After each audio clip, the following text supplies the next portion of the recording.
My name is Daniel, and I didn't grow up in a quiet house. I grew up in slammed doors, sharp words, and a silence that felt heavier than shouting. The kind of silence that teaches a boy how to read footsteps before he understands emotions. The kind that makes him shrink just enough to stay out of the way. My father had a temper that entered the room before he did, and without realizing it, I learned it. Not through lessons, but through survival. I told myself I would never become him. I said it like a promise, like a line I would never cross. But somewhere along the way, survival turned into imitation. And one day I heard it. Not his voice, but his anger coming out of me. Same tone, same weight, same damage. I was standing in my kitchen, hands clenched, jaw tight, staring at someone I loved. And in that moment it hit me. I wasn't just shaped by what I came from, I was becoming it. And that realization felt final, like a sentence I couldn't escape. Because I believed something that wasn't true.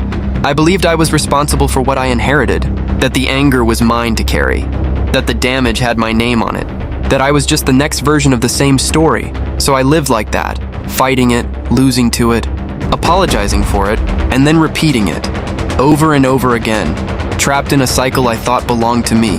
Until one night I sat alone, exhausted not from the anger, but from trying to outrun something I thought was already inside me.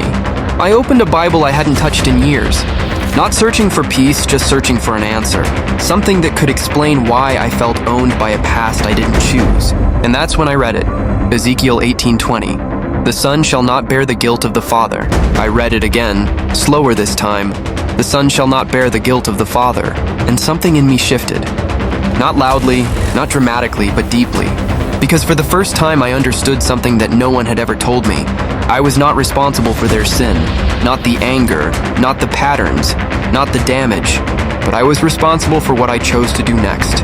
The truth didn't erase my past.